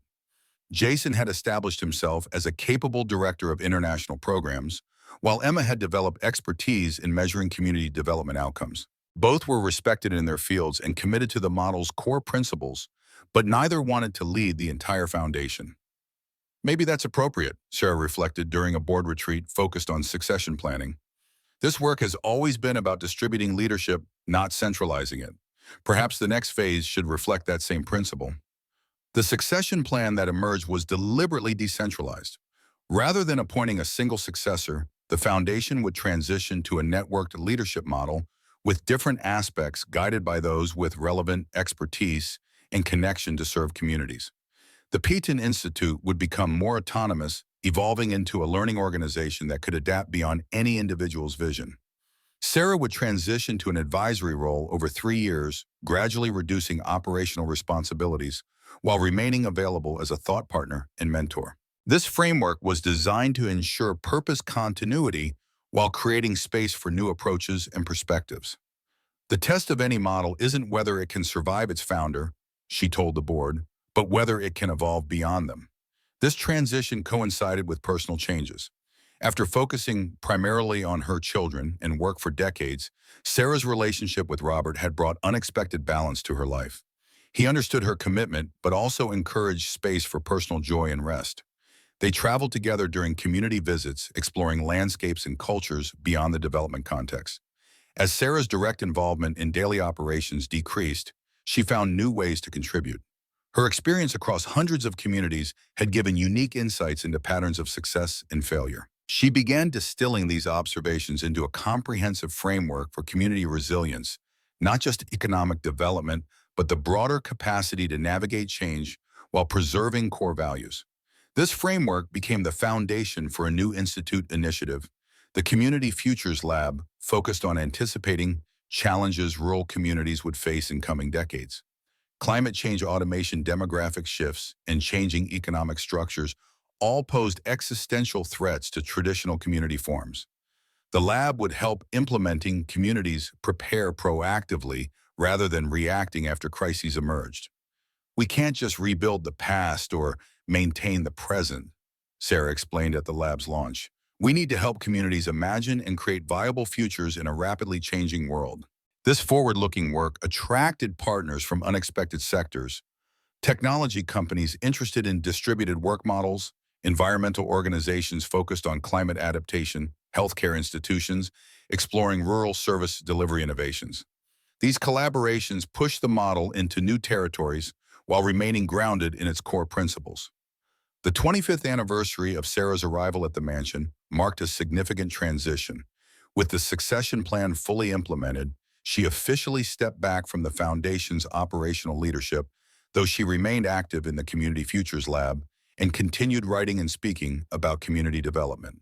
The anniversary celebration was intimate, just family, close friends, and key colleagues gathering to reflect on their journey. As they shared memories, Sarah was struck by how the treasure discovery had become almost a footnote in a much larger narrative of community transformation. The money got us started, she observed as they sat in the garden. But it's the relationships that sustained us. Everything we've accomplished has been through people connecting with each other around shared purpose and possibility. Looking around at the gathered circle, her children now in their 30s, Dr. Foster in her 80s, but still intellectually vibrant, Rosa Martinez, retired but still involved in community affairs, and newer colleagues who had joined along the way, Sarah felt a profound sense of completion. Not that the work was finished, but that it had taken on life beyond her individual contribution. In subsequent years, Sarah divided her time between Milbrook and visiting implementing communities. She and Robert married in a simple garden ceremony, surrounded by family and friends. They established a routine of traveling to partner communities part of each year while maintaining a home in a restored carriage house on the mansion grounds. The mansion itself continued evolving. Parts remained a museum and tourist attraction, while others housed the foundation's administrative offices. Increasingly, spaces were repurposed for community use. The ballroom became a venue for town gatherings. The library hosted education programs, and the gardens were open for public recreation. As she entered her 60s, Sarah found herself drawn to mentorship. The growing network of community leaders implementing the model worldwide included many passionate individuals who faced the same burnout and isolation challenges she had experienced. She established a retreat program at the mansion, bringing small groups of these leaders together for renewal reflection and cross-community learning. These retreats became known for their transformative impact, giving exhausted community leaders the opportunity to step back from immediate pressures and reconnect with their work's deeper purpose. Sarah shared not just strategies and techniques, but wisdom from decades of experience. How to maintain personal balance amid community demands how to navigate political complexities without compromising values. How to sustain hope through inevitable setbacks. The most important resource in community development isn't money or methodology, she often told these groups. It's the sustained commitment of people who care enough to keep showing up day after day, year after year. This insight led to formally adding leadership sustainability and community care practices to the Milbrook model. The revised framework acknowledged that burnout and turnover among key leaders often undermined otherwise promising revitalization efforts. By integrating practices for distributing leadership, celebrating small wins, and creating supportive peer networks, communities could maintain momentum through leadership transitions in challenging periods. This evolution reflected a broader trend in Sarah's thinking as she gained decades of perspective, a shift from focusing primarily on external systems and structures to recognizing community transformation's internal dimensions. The most successful implementing communities weren't just those with the right economic strategies or governance models, but those that had cultivated a collective mindset of possibility and agency. Revitalization isn't just about changing economic conditions, she wrote in the preface to the 30th anniversary edition of the Model Guidelines. It's about changing the stories communities tell about themselves, from narratives of decline and victimhood to narratives of capability and possibility. This insight shaped the next phase of the Community Futures Lab's work, developing tools to help communities identify and transform limiting narratives. Working with cultural anthropologists, storytellers, and community psychologists, they created processes for communities to uncover dominant stories, assess how these narratives enabled or constrained action, and consciously craft new narratives that honored the past while opening space for different futures. These tools proved particularly valuable for communities facing fundamental economic transitions, former coal towns confronting climate change, reality, manufacturing centers adapting to automation, agricultural communities dealing with changing climate patterns. By helping residents distinguish between preserving core values and clinging to specific economic forms, the narrative work enabled communities to imagine new possibilities that maintain their essential character while creating viable futures. The 30th anniversary of Sarah's arrival coincided with a major national initiative addressing rural economic inequality. Drawing heavily on the Milbrook model, the Rural Renewal Act established a substantial federal investment in community-led revitalization efforts across the country. Sarah was invited to the White House for the signing ceremony, validating how far the approach had come from its origins in a desperate mother's gamble on a cursed mansion. As she stood in the Rose Garden, watching the president sign the legislation, Sarah thought about Eli Peton's letter from that hidden vault. "I have spent my life building wealth from the labor and loyalty of the good people of Milbrook. If I cannot survive to see prosperity return, then perhaps these items can serve to restore prosperity to the town that gave me everything." His vision had been realized beyond anything he could have imagined, not just in Milbrook's renewal, but in hundreds of communities that had adapted the model to their own circumstances. The treasure he'd hidden had catalyzed a movement now embedded in national policy, influencing how governments approach community development across the country and increasingly worldwide. A personal milestone followed when Emma gave birth to the family's first grandchild, a daughter named Eliza, honoring both Eli Peton and Elizabeth Foster, who had become a beloved mentor before her peaceful passing at 92. Holding her granddaughter in the mansion nursery, Sarah marveled at the continuity of life and purpose across generations. As she entered her 70s, Sarah focused increasingly on documenting the model's evolution and impacts for future generations. Working with academic partners, she established an extensive archive of implementing community histories, capturing not just successes but struggles, adaptations, and lessons learned across diverse contexts. This historical perspective revealed patterns invisible in the shorter term. Communities implementing the model had proven remarkably resilient through multiple economic cycles, political changes, and social shifts. While specific strategies evolved with changing conditions, the core principles, community control, balanced development, embedded equity, and regenerative economics provided a durable framework for sustainable community well-being. The archive became a living resource for researchers, policymakers, and community leaders worldwide. Graduate students analyzed data for insights into what made some implementations more successful than others. Government agencies used case studies to inform policy.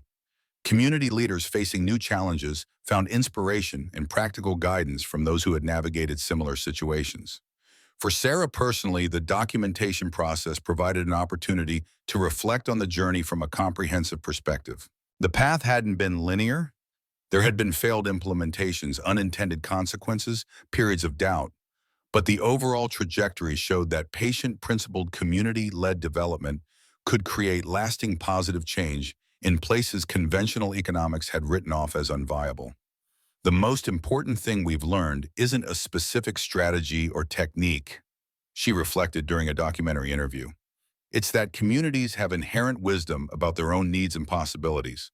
When we provide resources and remove barriers while respecting that wisdom, remarkable things happen."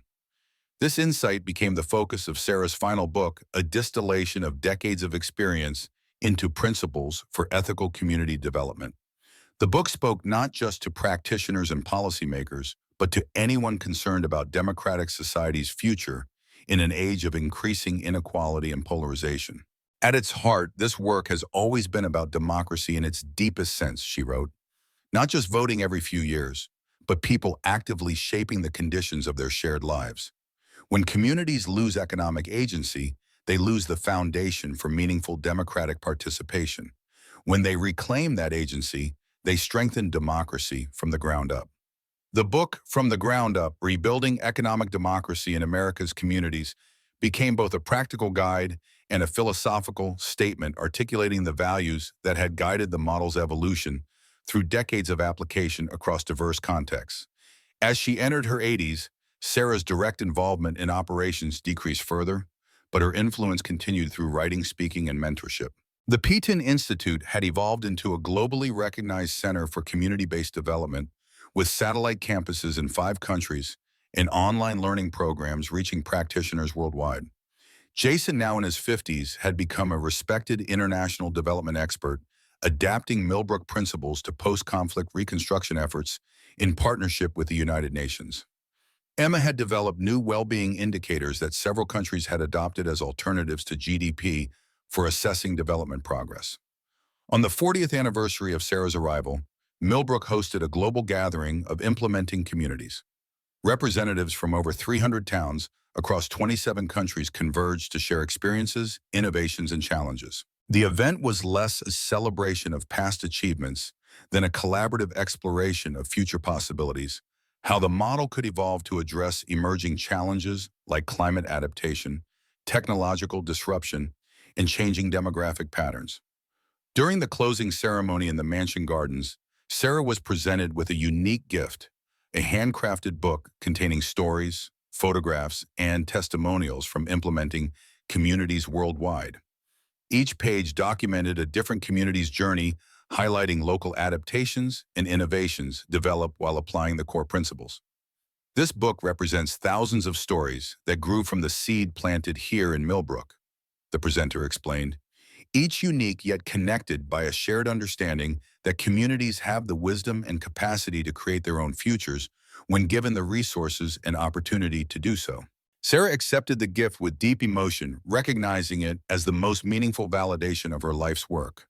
The treasure discovery that had once seemed like her journey's defining moment had become just one chapter in a much larger story written by countless communities reclaiming agencies over their economic and social destinies. Later that evening, as celebration continued around her, Sarah slipped away to the mansion's cupola, the small windowed room at the very top offering panoramic views of Milbrook and the surrounding countryside. In the gathering dusk, she could see the town's lights coming on the bustling main street, the community center hosting an evening program, the Institute campus, where the next generation of community development practitioners was being trained. From this vantage point, she could also see beyond Milbrook to neighboring towns' lights, some implementing versions of the model, others finding their own renewal paths. The landscape was dotted with life and activity signs, where once there had been abandonment and decline. Sarah thought about that first night in the mansion, 3 frightened people on air mattresses in a leaking library, wondering if they'd made a terrible mistake. She thought about the moments of doubt and discovery, challenge and triumph that had followed. And she thought about Eli Peton, who had hidden his treasure with the hope that it might someday restore prosperity to the community that had given him everything. As darkness fell completely, the stars emerged above reminders of possibilities still waiting to be discovered. Sarah knew the work would continue long after her communities facing new challenges would adapt the model in ways she couldn't imagine, finding their own paths to renewal and resilience. The legacy wasn't in the gold or artwork or even in the model itself. It was in the renewed capacity of communities to imagine and create their own futures, a capacity that once awakened could never be truly lost again.